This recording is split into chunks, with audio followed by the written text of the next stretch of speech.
welcome everyone. I'm gonna just do the introductions here. I'll kind of talk about myself slowly to let everyone kind of pile into the space. Before we get started though, since we're talking about land and land use, I would like to take a moment to honor and recognize the native lands of the Cherokee, Shawnee, and Yuchi peoples on which we are sharing, learning, and broadcasting together. My name is Michael Dickens. I am the gallery director of the new gallery here at Austin Peay State University. And welcome to kind of really our first artist talk from a new gallery exhibition of the year. So it's been kind of a weird semester, as you know. So this is exciting. We get to have the artists with us. If you haven't had a chance to visit the new gallery in person, which some of y'all may not have, I'm going to go ahead and put in the virtual, if you look in the chat, the virtual reality link, you can click on that and get a 3D tour of the exhibition we're going to kind of talk about tonight. Again, this would not be possible without the continuous support of the Center of Excellence for the Creative Arts. So as always, want to give a shout out to them whenever we can. Be sure to follow us on social media, Facebook, Instagram, all that good stuff, email blast, whatever your preference is to keep, to stay informed of our programming. All right, so Katie Hargrave and Meredith Lynn, you see their faces up top, wave. All right. So Katie and Meredith are both artists and educators who work collaboratively to explore the historic, cultural, and environmental impacts of public land. Their work has been shown at the Wiregrass Museum of Art in Alabama, the House Guest Gallery in Kentucky, and has been published by Walls Divide Press. Together, they have been artists in residence at Signal Fire, which is in Portland, Oregon. Katie Hargrave is based in Chattanooga and also has had exhibitions at the Front in New Orleans, Neon Heater in Findlay, Ohio, and the Weinberg Newton Gallery in Chicago. She has been an artist in residence at Epicenter in Utah, the Hambridge Center for the Creative Arts in Georgia, and the Vermont Studio Center. Meredith is based in Tallahassee, Florida. Her solo work has recently been shown at the Morris Graves Museum of Art in California, the Miami University of Ohio, and the Alexander Bress Gallery in Jacksonville University. She has been an artist in residence at the Gentle Foundation in Wyoming, the Kimmel Harding Nelson, which is in Nebraska, and also the Vermont Studio Center. Hargrave and Lynn both met at the University of Iowa, where they earned their MFAs a few years ago, and now they're with us today. So please welcome Katie Hargrave and Meredith Lynn. Okay.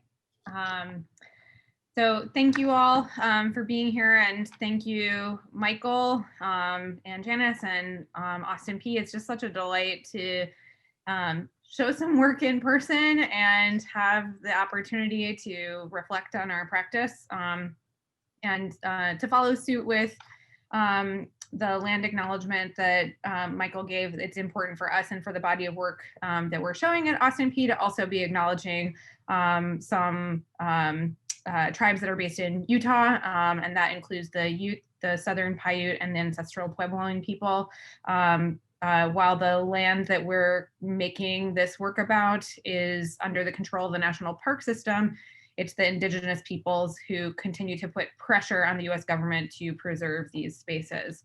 And so it's important for us to be sharing that as well. We really appreciate your time in this crazy time that we're in right now. I'm Katie Hargrave, and Michael introduced my collaborator, Meredith Lynn, and we're artists interested in exploring the history of tourism in the US, including the environmental impacts of those practices, the devices that encourage tourism and make it easier, like RVs, camper vans, tents, cameras, Instagram, and the history of how and why the Department of Interior designated land as national parks or other types of so-called public land.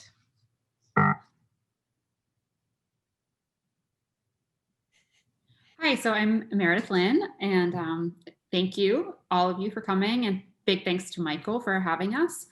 As Michael had said, Katie and I met in graduate school at the University of Iowa, but we really began collaborating in 2017.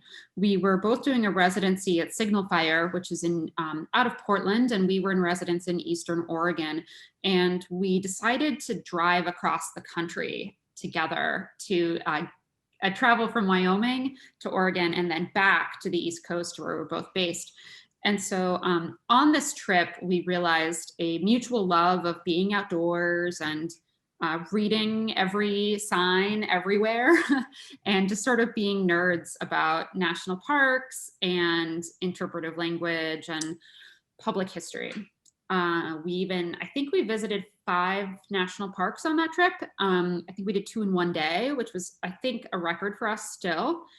And also on the drive, we noticed that that we were seeing a lot of RVs, and we started a conversation about the names that RVs have, names like Citation, Wolfpack, Freedom, Holiday Rambler, Mountain Air, Safari. We were thinking a lot about how silly those names are and the kind of anthropomorphization that happens through the naming conventions of RVs. But then also the way the RV becomes something that gives us access to the outdoors. And so you'll see that we consider RVs a lot in our work. And this trip laid the foundation for many of the things that we still talk about. And so to get started, we're both just going to show a couple projects of our own. We are individual artists as well as working collaboratively.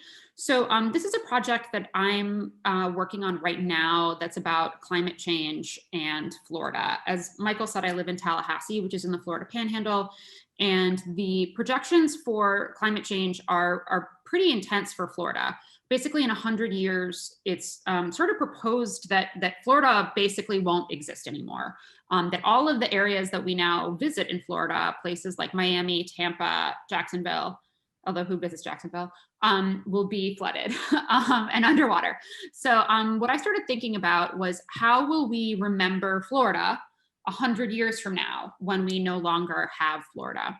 And so I created these handheld books, which I'm calling mnemonics, that sort of trigger memories of the outdoors. Next slide, Katie. So I'm also considering a kind of nostalgia. So something that occurs to me in this particular moment is that maybe for the first time in my lifetime, I actually feel nostalgia for right now. And usually we only feel nostalgia for something that's past.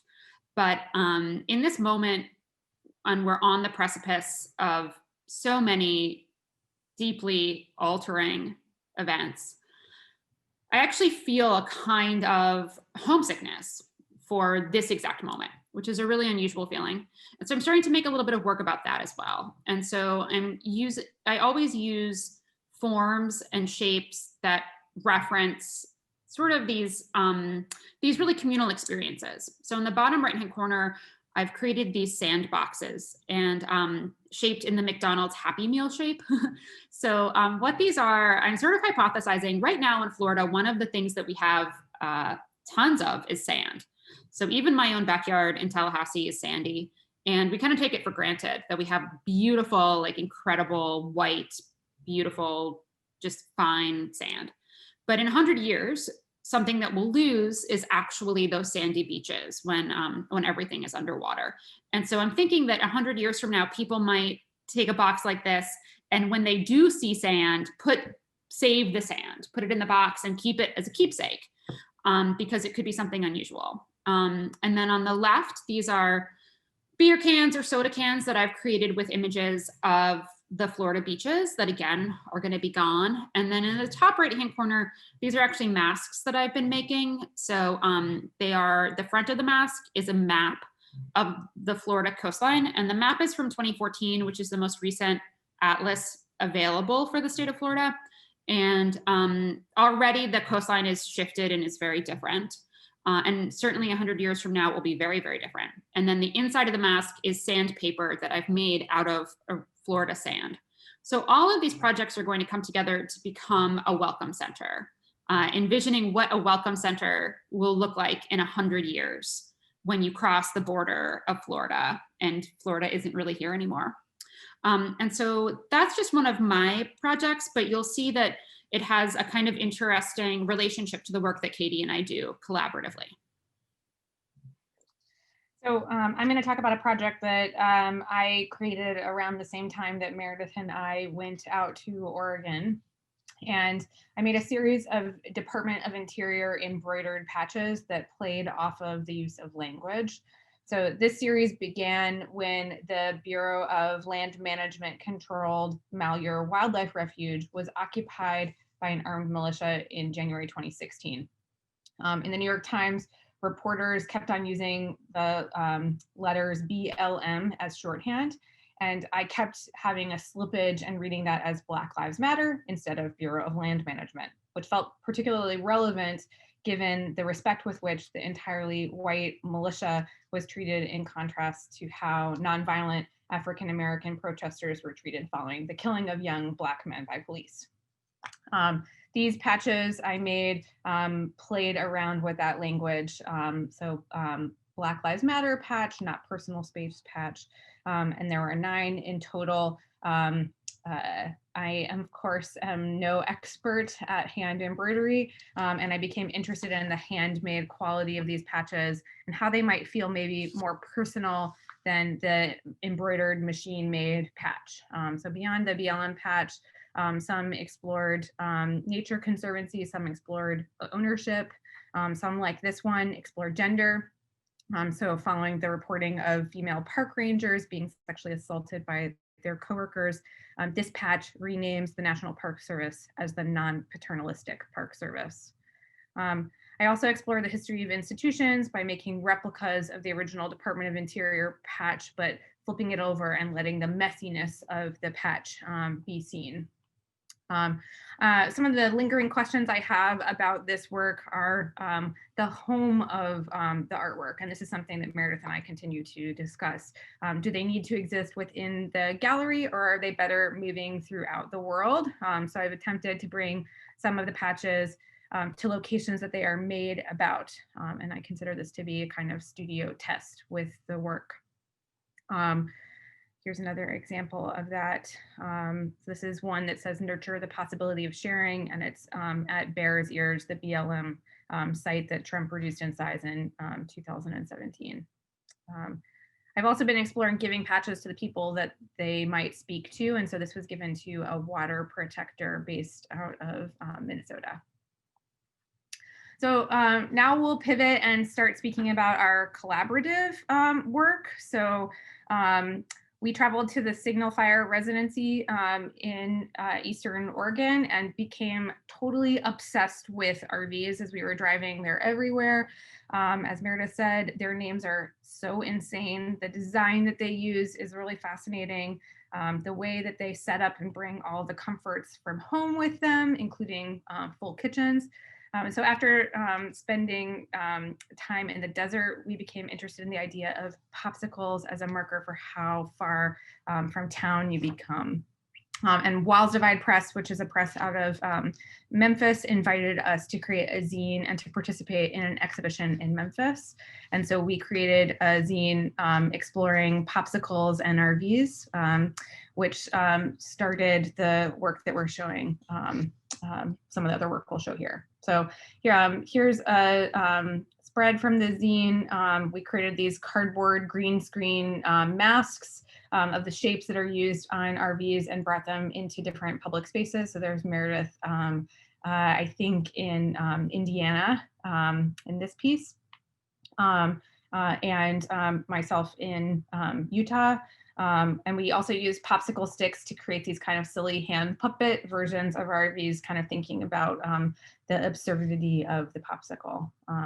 In addition, we created a set of risograph prints with some poetry and writing from ourselves. And here is the second set of prints that we created. Yeah, so in the summer of 2019, Katie and I were invited to install a show at the Wiregrass Museum in Dothan, Alabama.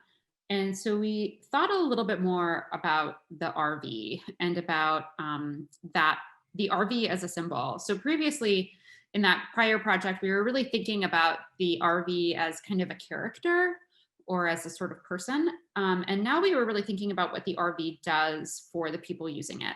And so this show became a discussion about the tools that we use to explore the outdoors, and how on one hand that enables a certain connection to the outdoors, but then on the other hand, it prohibits us from really connecting past a certain point. So when you're using cameras and vehicles and tents and hiking boots and all these things that make it more comfortable to be outside, you're also creating these layers between yourself and the outside. And so this exhibition had many components, including these cut vinyl diagram illustrations. And what these are actually the illustrations from manuals on how to park and maneuver Airstreams.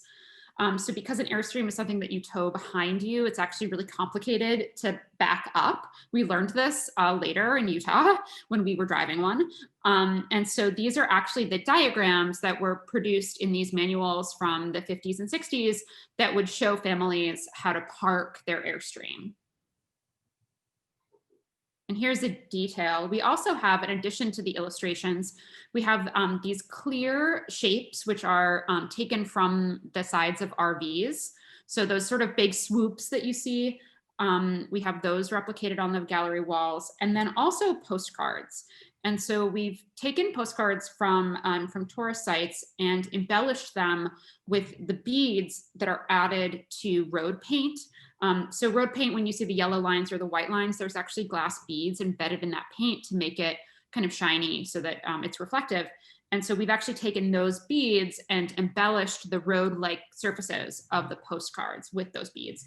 And that's actually something that, again, you'll see in the Austin Peay show. We also, this was sort of the most complicated part of the exhibition. And what you're seeing here, these are actually rear view mirrors that are mounted on the wall. And then 3 projectors are actually projecting onto these rear view mirrors. And they're projecting video that's both found video of people parking Airstreams and being on vacation, and then also video that we took of RV and campsites in Florida. And so what's happening, we have each of the rear view mirrors is actually covered in vinyl that has a shape cut out of it. And so what's being reflected is just that shape. And the shapes are the arrows, again, that you see from those RV illustrations. We also, another component of this project was we rented a van in Florida. We went to Florida and California, which are the 2 most visited sites in the United States. They're the 2 sites that have the most tourists every year. And so we went to state and national parks in Florida and California, and we rented a van in both sites and turned the van into a camera obscura. And then we also rented an Airstream and turned the Airstream into a camera obscura. And the way you do that is by blocking out all of the light that's coming in, except for one small hole, through which light filters through a lens that you have to add.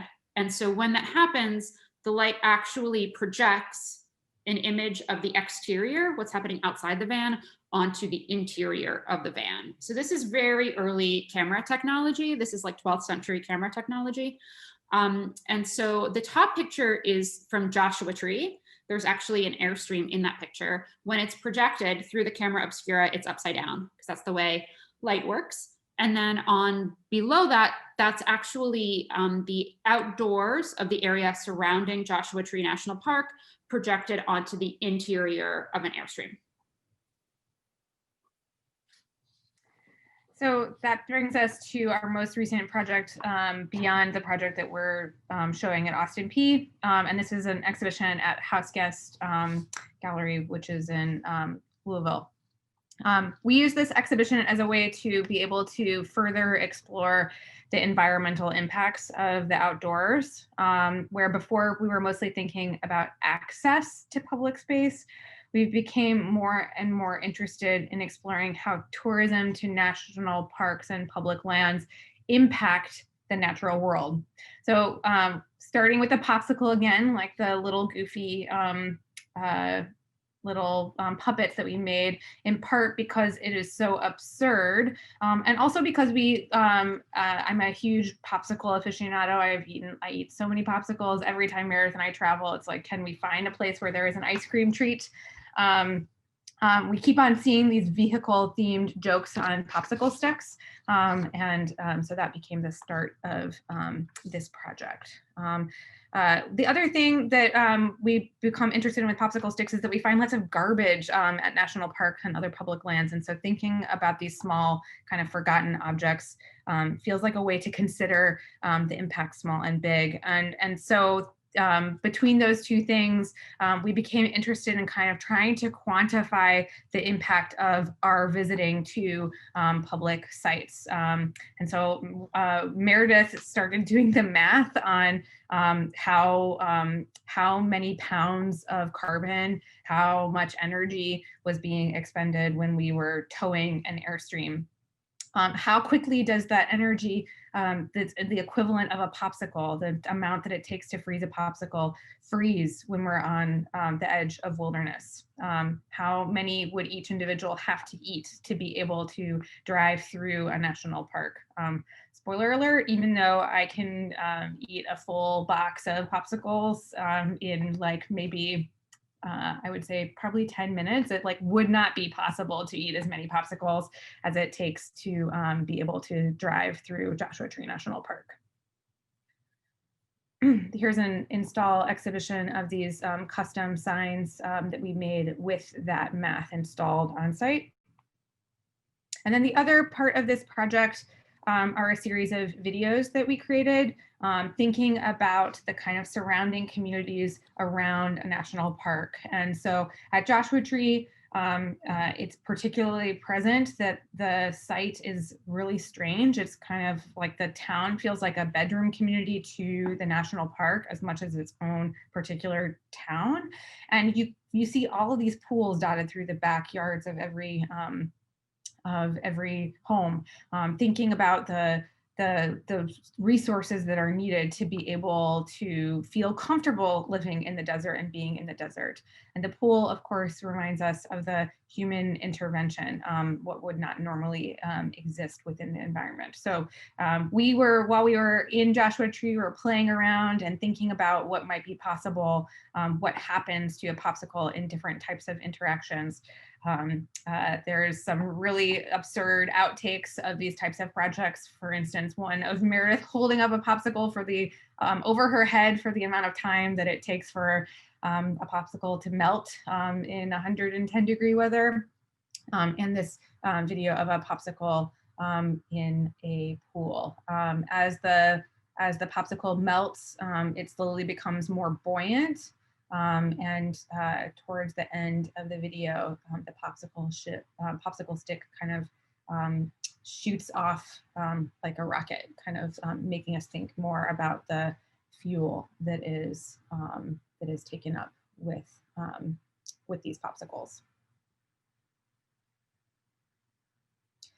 We're thinking about this pacing of video and playing around with different ways that videos can be used within our projects. So sometimes a video might be 5 minutes long. Sometimes a video, like the video that's at Austin P, which we'll show an excerpt of in a little bit, might be a 50-minute long video, but some videos like this one are only 14 seconds long. So now we'll pivot to talk about the project that we have installed at Austin P. It's really just like such a pleasure to be able to see a project installed, especially in this time. We started working on this project right before the lockdown in March. So we traveled to Utah the second week in March to visit all of the national parks and explore access to those spaces. So Utah has 5 national parks, which is more than most other states other than California. And they're really different. And so that was kind of part of our reason for being excited about that location. And we rented a teardrop trailer for this trip to create a series of pieces in each of the different parks. So we used the teardrop kind of as a studio while we were on site. And each site is different. So throughout our trip, we were interested in considering how visiting a park with an RV would be different than visiting with a tent. So this is an install shot for those of you who haven't been able to visit the gallery in person. And we'll talk through each of the individual components within the exhibition.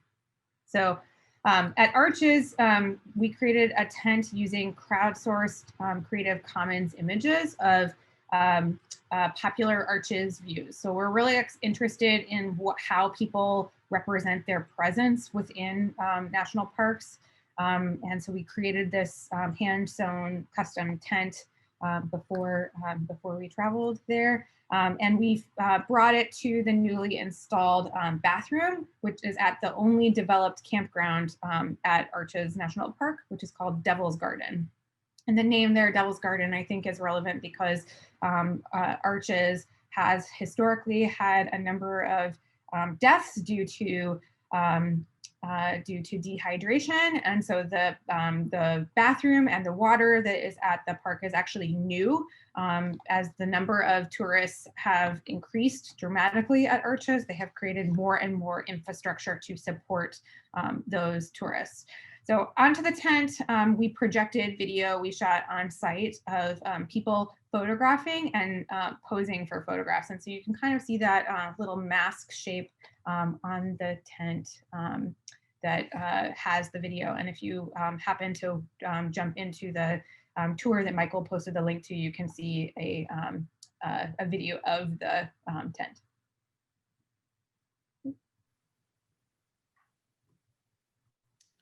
So at Canyonlands, which is another national park in Utah, we again used that camera obscura trick where we took that teardrop camper and turned it into a camera obscura, again, blocking out all of the light except for that small hole with the lens, and then we're able to project the exterior onto the interior of the teardrop camper. And so Canyonlands is actually, it's a really interesting national park because it's actually divided into two totally separate land masses that are not connected. And so it's unusual in that way. One of those areas is not navigable with a vehicle or a traditional vehicle. You need like an all-terrain vehicle, or I think you can canoe through parts of it. And then the other part, which is called Islands in the Sky, has a scenic drive that you can take through the park. And along the way, there are 7 scenic overlooks. So we actually parked the teardrop camper at each of the 7 overlooks and took an image at each of those 7 sites. And Katie, if you want to go to the next slide. This is what that actually looked like from the outside. So a big part of what we're always doing is because there's 2 of us, we can get through things pretty quickly. And then we also find ourselves kind of always taking on the same role. And so I was the driver on this trip. And so I was driving the van that had the teardrop camper attached. And Katie was sort of hopping in and out to set up the camera and do the camera obscura work. And then what's really funny though, is that when we're parked at a site, I have to sort of pretend, because I'm outside, Katie's inside the teardrop camper at this point. And it usually takes about 10 minutes to maybe a half an hour to be doing the setup, and then maybe 45 minutes for the whole process. And so I have to sort of pretend that I have a legitimate excuse to have our vehicle parked in this kind of inconvenient spot for that length of time. And so luckily on this trip, our vehicle was kind of reasonable looking, but we've done this before with like U-Haul vans with the windows blacked out.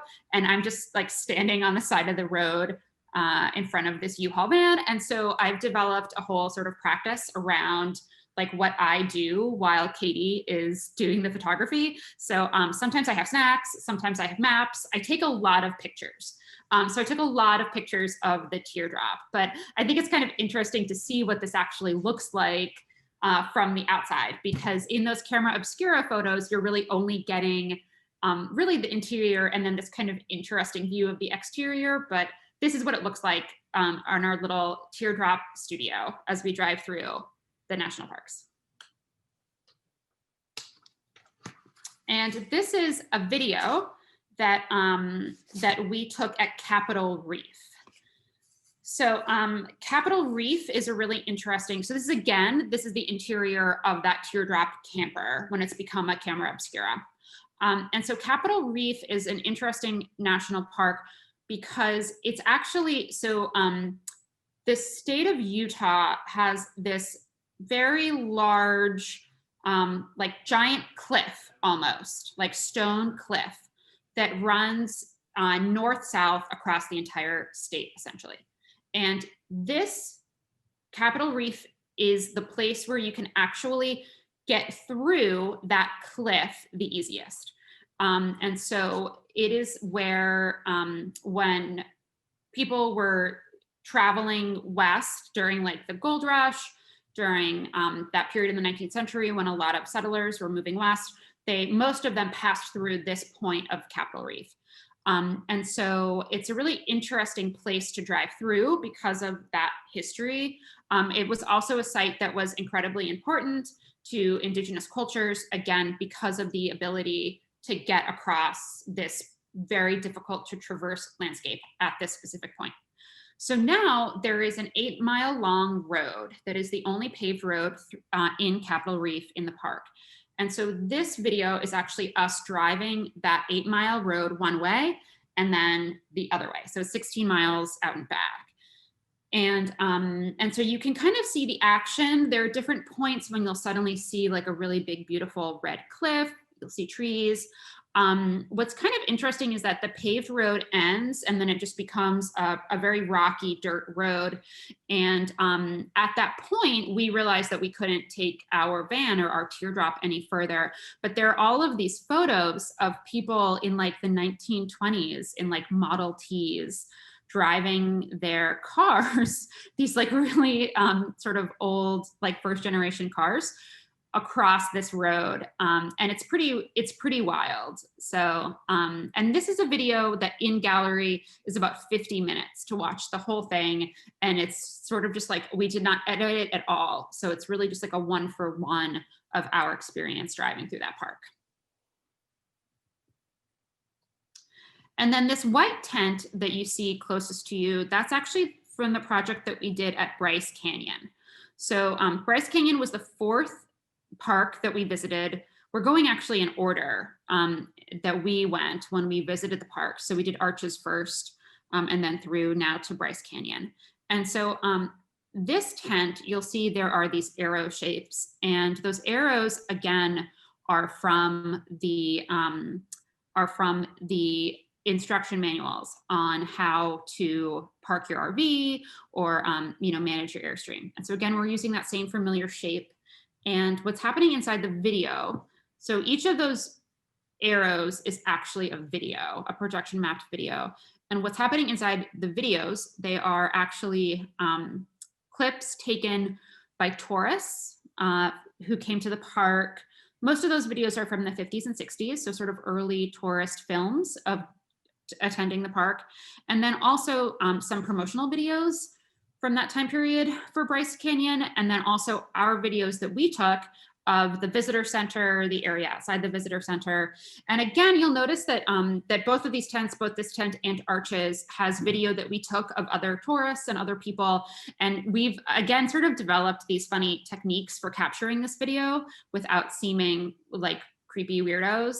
And so there's a lot of like holding the phone down by our hip and doing stuff like that so that people don't really see what we're doing and become uncomfortable. None of the people are actually really legible in the video, so we don't feel that we're being unethical. And actually something that's pretty interesting is that underneath that tent inside, you can't see it, but there's actually mirrors. So those rear view mirrors are used again. And so the video is actually being projected onto the rear view mirror and then reflected back onto the tent. And we learned that actually what is nice about doing it that way, instead of projecting it directly from the projector onto the tent, is that we can then manipulate the mirror in order to have a broader range of space that the projections can cover. So we can get onto like the roof of the tent that way, which we wouldn't be able to if we went just from the projector. Okay, and the last park, Zion National Park, it's one of the most visited national parks in the country, which kind of surprised us as we were working on this project, and it has 2 entrances. So you can drive through the park, and we suspect that that's one of the reasons it's one of the most visited parks, because it's kind of like a throughway as you would be heading north through Utah, sort of similar to the way that the Great Smokies National Park is the most visited national park, because you just drive through it. One of the things that is interesting is that there is this big tunnel, and that's what you see in this old postcard. And actually, that is the limit of where RVs are able to drive, because they can't drive through through that tunnel. You actually are allowed to call ahead of time and set up a pay extra to be able to set up a time slot that you would be able to drive through to take up the whole path. But it does really limit the ways in which folks in recreational vehicles are able to move through the park. Zion has an increased focus on managing that traffic as it becomes a more popular park, and as more people drive to all of these sites. And so they have increased the number of parking spots and shuttle buses that move throughout the park to just reduce the impact of developed roads. As those roads have had to be widened and resurfaced, it just has more and more impact on the site. And so we continue to be interested in the ways in which folks show their presence. And historically, if you look at old postcards of Zion, there are tons of images of these really beautiful vintage vehicles and the specific roads throughout the site. So we thought about the postcard as somewhat being similar to the ways in which someone would record video to be able to recognize where they had been before, or even the way that we use Instagram now to represent where we have been. So thinking about those 2 things, the idea of presence and the idea of impact, we again highlighted the road through using the reflective glass beads, which would be applied to the road for safety purposes.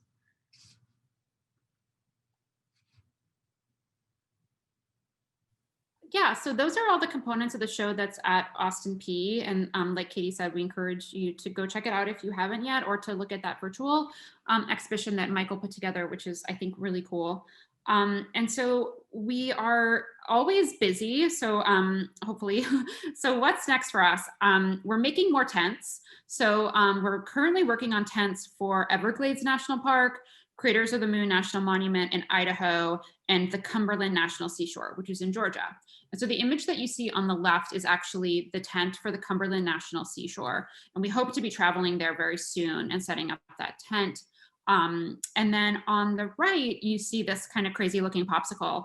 So the popsicle work continues as well. And something that we've become interested in is the possibility of making popsicles where the layers of the popsicle, the material that constitute the popsicle, references geological strata or data information about a site. So for example, this one on the right is us trying to replicate maybe the different kinds of stone layers that you might find. And it's funny, Katie ends up eating our test popsicles that we make. And it's because she's really she doesn't like to see food go to waste.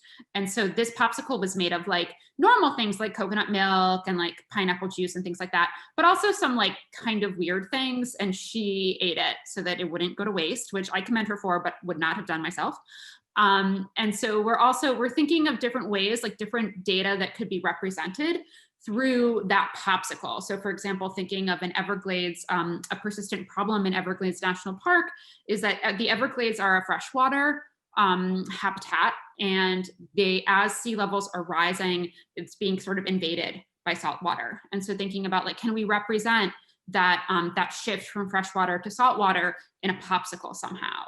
Or could we represent air pollution in a popsicle? And so we're working on projects that will be shown in the future. So if you are curious about what we have going on, you can follow either of us on social media. And yeah, but that's what's ahead. So thanks. That's what we have in terms of our presentation, and we would welcome any questions or feedback, comments, etc. So, does anyone, we have a question. So Christina says, thank you for your talk, Katie and Meredith. It was so interesting to see the different facets of your collaboration. Other than the work that you just mentioned, I wonder if the work that you've developed together so far has pointed to new directions that you haven't yet had a chance to explore. Yeah, I think definitely. We've been talking a lot about sort of different ways that we can be thinking more about sculpture and object within the work. And so something that we're really interested in is like maybe having a show where there's a bunch of freezers and there's like frozen things in the freezers, and maybe something happens that sort of tells you about the energy that's being used, right, to keep the show running. We've been thinking, Katie has recently become really interested in the commercials for Yeti coolers and like the print material, the print ads that Yeti puts out. And so we've been thinking about like, do we want to make like a tent or an object that references some of the material that's produced to try and encourage us to get outdoors, right? And so, yeah, I think that we're interestingly like maybe moving towards some more sculptural elements, which is kind of interesting to us because neither one of us are particularly object oriented in that particular way, but we're becoming a little bit more object oriented. Yeah, So, and I think that ties into Veronica's question, which we'll get to in a second. But one of the things I think is exciting about collaboration is that, you know, it gives us an opportunity to work together. I mean, Meredith and I are friends, and it's always really fun to have an opportunity and an excuse to be able to spend time together through our creative practice. But it also like changes the work that we do. And I think we take risks and take on more ambitious projects because we're working collaboratively, and you have somebody to kind of like help you think through the logic of a project. And so, you know, Meredith just mentioned that my obsession with the Yeti cooler, and that started when we were traveling in this RV and looking up different types of RVs that we could rent, and a number of them only have Yeti coolers, and they talk about how far you could go and how many miles you could go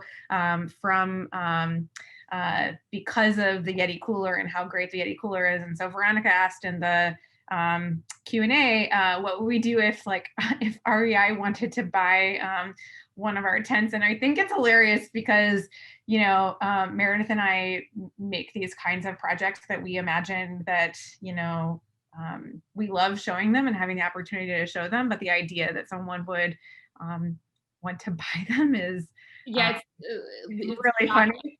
And also if REI did it, I mean, I have to imagine we would be like a little bit snarky about it and want to do something that was self-referential to the, you know, the nature of REI and the impact that REI might have, and what, you know, so that would be a fascinating constraint, but one that like it wouldn't make sense for them to be mass produced. Although part of the reason we started to become interested in them is the idea of like you know, camouflage sort of a tent. And so like, what would it look like to have this Arches tent in Arches? And we had lots of great conversations with people as we were setting them up and thinking about where they should live. Yeah, a lot of people came up to us at Arches and were like, what a great tent. What is that? Where can I buy one? And we were like, buy one? That's an interesting idea.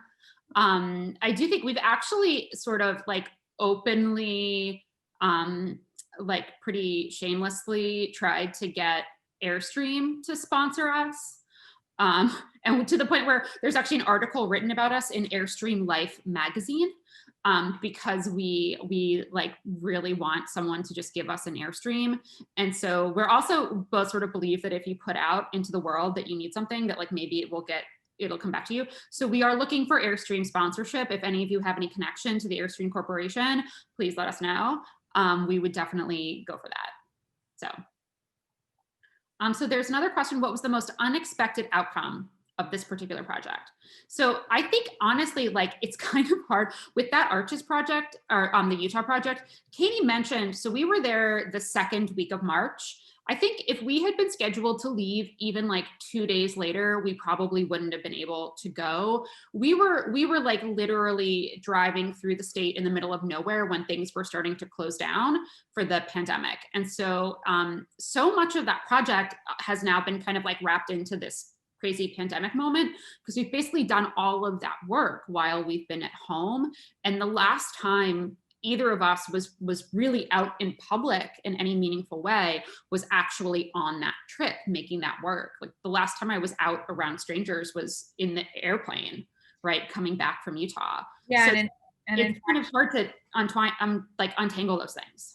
Sorry, Meredith, for interrupting you. I mean, it's kind of interesting to think about that too, because while we were there, the national parks were shutting down, and the only other time national parks, really have shut down is when there's been a government shutdown, and in those instances, there's a lot of really negative impacts that happen to the park, like looting that happens in parks and so on, which is a real problem in Utah in particular with archaeological sites. And when we were in Zion, they closed the visitor center, and because we're such nerds, we were like, no, but what about the dioramas? We're not going to be able to go to the bookstore, which I think says a lot about how we visit parks, and that we're definitely like the target audience for those kinds of parks. Yeah. So, so we have another question. Because we're going out in public to create these pieces, and I imagine you often encounter different people while you do this who might not necessarily understand what you are doing. Do you have any favorite stories about encounters you've had with people or unusual things that have happened while you've created projects? Actually, yeah, this really funny thing happened while we were in Joshua Tree in California, where there was, we were at the cactus garden, and there was a dude like standing on top of his RV, taking pictures like from the top of his RV. And Katie and I saw this and we were like, oh my gosh, this is crazy. We need to get this on film. And so we set up like our camera on a little tripod, and we were filming that guy, right, in the parking lot from the from the trail. And people kept walking by us thinking that we were taking pictures of something really interesting. And so then they would like get out their cameras and try and look at what we were looking at. And then they would like see that it was the parking lot, and they would be like, what are you filming right now? We were like, we like it's an interesting view. There's a rare cactus. Like we were just did not know what to say, because we were just like filming a guy standing on top of his RV. And so there have been moments like that where we've like accidentally like redirected the attention of other tourists towards something that was not noteworthy in any way to anyone but us. Billy asks, most of the packaging of tourism is about how the place you might travel is better than where you are now. The destination, especially the postcards, is described as perfect. Potential disappointment is always a part of travel. Does that figure into your own responses ever? This is such a great question, and something that I think we think about a lot in the kind of in what is selected to become a national park and how the sites are chosen. Meredith and I have talked about this encounter quite a bit. I remember when I went to the Grand Canyon, the first thing that I thought was, this looks exactly like the photographs that I had seen of the Grand Canyon. It was kind of disappointing. Whereas if you like drive across, the rest of the state, and I'm not saying the Grand Canyon is disappointing, it's certainly not, but there are these other moments, these quieter moments that you haven't seen reproduced over and over again. And that's where the real, kind of magic can be. And there's also just so much lobbying that happens to be able to set aside sites for national park designation. So Meredith is really into the Indiana Dunes as a site, and that's something that we've been thinking about for a future project, because of course, like the Indiana Dunes is like right next to Chicago, and a site that both of us are familiar with because we have relationships with Chicago. So it's an industrial site as much as it is a site of natural beauty. And so kind of imagining how these places are selected to be protected and questioning that is certainly a part of our research. Yeah, and I think so far the parks that we've worked in are kind of like showstopper, like really, really beautiful sites, right? That are pretty overwhelming. But then because we've mostly been doing this work in the West, but these East Coast parks tend to be much more understated.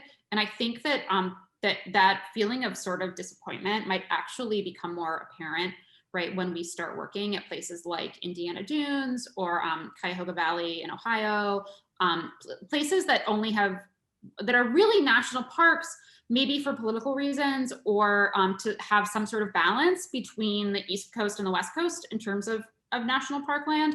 And so these sites that you go to and you're like, oh, okay, I guess this is pretty, right? Like, but it's not like Arches, right? It's not, or Zion. It's not this like remarkably incredible environment. And so we're interested in those sites as well that might have built into them some of that disappointment, just like, oh, this is a national park. Oh, okay. So yeah, that's certainly something we're thinking about. Great question. Thank you. So I think did we miss any? I don't think so. I have a question since I can't actually type it in the Q&A. So I know you talked about a couple other interactions with other visitors as far as them copying your photographs or looking at where you're looking at. Did anyone get any stops as far as like, so I see you have a blacked out trailer. And is that kind of a weird conversation, or is that a gateway to talk about the project? Yeah, it's funny. I mean, we've created all of these systems that like oftentimes we're talking to. So like Meredith is outside eating a Nutri-Grain bar and looking at a map really conspicuously, while I'm also inside and being like, can you move the teardrop slightly to the left? And so like if anybody's really paying attention, they would be able to very quickly see that there is something happening there, that there is something that is abnormal. The only interaction we've had with someone where we know that they knew what was going on was when we were in Joshua Tree. Because we were renting a U-Haul van at first rather than working within an existing RV. You pay by the mile with a U-Haul, and so we were trying to think about like how can we get the most bang for our buck, which I know sounds really cheap, but so we were setting up the U-Haul in the parking lot of the U-Haul place, and the guy who was working there, after we had been there for 45 minutes taping vinyl and taping garbage bags over the windows, he comes out and he's like, what are you doing? And rather than just explain what we were doing, Meredith was like, I promise we're not murderers. I was like, don't worry, we're not going to kill anyone. It's fine. I promise we're artists. It's fine. But it turns out that especially at Joshua Tree, there's enough strange things that happen there in the desert that like two young white women doing this inside of a U-Haul van is not surprising. We've definitely had more conversations with people when we are using the tents and when we're kind of setting up something that obviously is abnormal, because so much happens within the boundaries of the vehicle in terms of the camera obscura. You don't really notice it that much. But the tent, really, almost everybody that walked by was asking us questions, which is pretty interesting. Yeah, I think we are always more self-conscious about what we're doing than it seems like other people are. Like, I mean, if you're in a really beautiful national park, you're not like looking at the weirdo in the van, right? You're like looking at the sites and stuff. The one time that I was like, oh, this feels a little gross, we were at a campsite in Florida, and I was just like driving the van around really, really slowly, and there were like kids playing, and Katie was in the back, and so I looked like I was by myself, just like driving this blacked out van really slowly through this park site, like with kids and everything. And that was the one time that I was like, oh, it's a really like and this, like, it's a good thing that I'm a woman, because I think that if a dude did this, someone would call the police. Not that women can't be creeps. Women can definitely be creeps, but we just trust women. We like naturally trust women more. And so that was the one time that I was like, oh, I don't want to do this exact thing anymore. This feels weird. But so now we are a little bit more, I think when we're at the national parks, we're not filming other people with the camera obscura, we're really filming the landscape. And so it doesn't seem as weird. So. Veronica asked a great question in the Q&A. If we were to retire and work in a park, which would it be? This is so great. So we were, Meredith, which park were we at? We were at Little Bighorn. Little Bighorn. And actually, this is a nice Austin P connection. We were at Little Bighorn, and I love talking to the park ranger. Meredith loves talking to the park ranger. So we're talking to the park ranger. Turns out that he's an art professor in Texas, and his like side hustle in the summer is that he works as a park ranger. And so he's talking all about the visual culture of the park and so on. And then the next park ranger we talked to was a Aspelugi tribe member, Crow tribe member, and he's talking about the same park from a very different perspective. And so one of the interesting things about the national parks is that that the individual can select the narrative that they choose to tell. And so as long as what you're saying is truthful, you can come at it from an ecological perspective or a cultural perspective or a geologic perspective. And at Little Bighorn, actually, one of the park rangers we talked to was related to Wendy Red Star. And so we were both like, we love Wendy Red Star. It was just like he was so funny. He was like, oh, my cousin's an artist. Do you know her, Wendy Red Star? And we were like, oh, we love her. Amazing. That's so cool. That's a little Austin B connection. Yeah. I don't know which park I would work at. Meredith, do you know? I think that I might want to work at Gettysburg, which is not a national park, but it is managed by the National Park Service as a national monument. And because I have my family on my father's side of the family was in the United States during the Civil War and fought for Pennsylvania.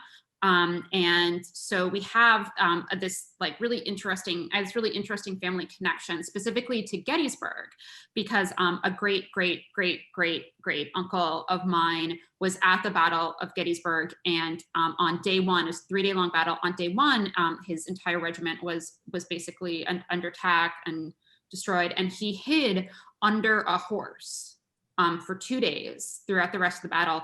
And then when the battle was over, he got up and he walked home to Somerset County, which is in eastern Pennsylvania. So it's about 200 miles. And by the time he got home, he was naked. He didn't have shoes. He walked directly into his parents' house, went to the attic, and never left the attic again. And so it's written about by scholars as sort of like one of the first documented cases of PTSD that's really labeled that way. And so I think that I would work at Gettysburg and just tell these crazy family stories of my own personal connection to Gettysburg. Also, it's just a very rich site, but it gets very, very hot in the summer. So I don't know, no, I think I'd still probably do Gettysburg. It's not very pretty, but it is a very rich site. I'll have to think about it, Veronica. I have, which one? I mean, all of them, they're also fascinating in their own really particular way. Maybe I would work at the nursery, because the national parks, if there is a disaster in a national park, like a fire, there's actually a tree nursery that they move trees from one site to another to kind of keep the places looking as natural as possible. And it's really fascinating to me. So we have a question, Katie. Have these interactions with other tourists in fact affected the work? Yeah, I mean, I think we come to this first from our experience as tourists and our experience, and interest in driving to these different sites and thinking about that. And certainly, I think we're implicating ourselves in the project and thinking about our own practices, and definitely the conversations that we have with people. So actually, when we were at Arches, we met a woman who she was telling us about all the different places that she had gone to. And so we're actually we encouraged her to be in touch with us about sending us images of her own visits to those sites so that we might include them in future attempts. We're definitely thinking about that, and kind of hyper real and weird moments that we have certainly come into the projects in a bunch of different ways.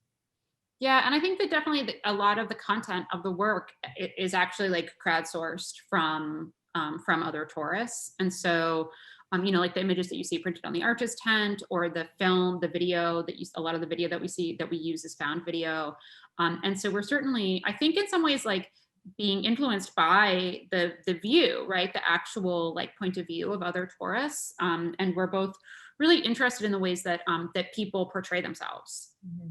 In nature, and how that sort of becomes part of the appeal of nature, right? Is like, you don't just go out, you like go out and take a picture of yourself and put it on Instagram, right?